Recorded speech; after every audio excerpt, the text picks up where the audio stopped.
தன்னோட 5 குழந்தைகளும் இறந்து போயிட்டாங்க நம்பி 23 வருஷமா வாழ்ந்துட்டு இருந்த அம்மாக்கு பாத்தீங்கன்னா திடீர்னு ஒரு லெட்டர் வருது அவங்க பையன் கிட்ட இருந்து. எந்த லெட்டரை பார்த்ததுக்கு அப்புறம் என்ன பண்றதுன்னு அவங்களுக்கு ஒண்ணுமே புரியல. என்ன நடந்துச்சுங்கிறத ரொம்ப டீடைலா சொல்றேன். அதுக்கு முன்னாடி இந்த வீடியோ ஃபுல்லா தெரிஞ்சுக்கணும் அப்படின்னு நினைச்சீங்கன்னா இதுக்கு முன்னாடி இருக்கிற பார்ட் 1 பார்ட் 2 பார்த்துட்டு வந்துருங்க. வாங்க வீடியோக்குள்ள போகலாம். அந்த லெட்டர்ல பாத்தீங்க அப்படின்னா அவங்களோட 9 குழந்தைங்கள்ல ஒரு குழந்தையான லூயஸோட வயதான தோற்றமுடைய போட்டோ ஒன்னு இருக்கு. I miss my brother franking அப்படின்னு சொல்லி எழுதி இருக்காங்க. அந்த லெட்டர் வந்து அவங்க அம்மாக்கு கிடைக்குது. இதை பார்த்ததுக்கு அப்புறம் அவங்க அம்மாவுக்கு ஒரு சந்தோஷம் கிடைக்குது. தன்னோட குழந்தைங்க யாருமே சாகல, உயிரோட தான் இருக்காங்கங்கிற ஒரு நம்பிக்கை வருது.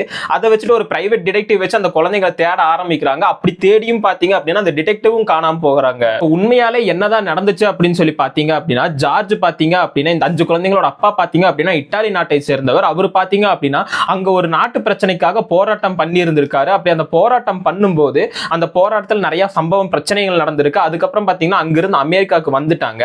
அங்க இருக்கிற இத்தாலி நாட்டை சார்ந்தவங்க பாத்தீங்கன்னா இந்த ஜார்ஜை பழி வாங்கணும் அப்படின்னு சொல்லிட்டு வந்து இவங்களோட குழந்தைகள் எல்லாத்தையும் கடத்திட்டு இவங்க வீட்டுக்கு தீ வச்சதா ஒரு பக்கம் சொல்றாங்க. அவங்களோட பசங்க உயிரோட தான் இருக்காங்கன்னு தெரிஞ்சதுக்கு அப்புறம் பாத்தீங்க அப்படின்னா ஜார்ஜும் சோடாரும் பாத்தீங்கன்னா அவங்களோட கடைசி மூச்சு இருக்கிற வரைக்கும் அந்த பசங்களை தேடுறாங்க.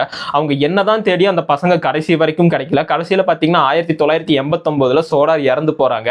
இப்ப வரைக்கும் அமெரிக்கால பாத்தீங்கன்னா அந்த பசங்க காணாம போனதுக்கு எப்படி காணாம போனாங்க, அவங்க இன்னும் உயிரோட தான் இருக்காங்களா இறந்துட்டாங்கிற விஷயம் யாருக்குமே தெரிய வரல. இந்த விஷயத்தை பத்தி நீங்க என்ன நினைக்கிறீங்க அப்படிங்கறத கமெண்ட் பாக்ஸ்ல மறக்காம சொல்லிட்டு போங்க.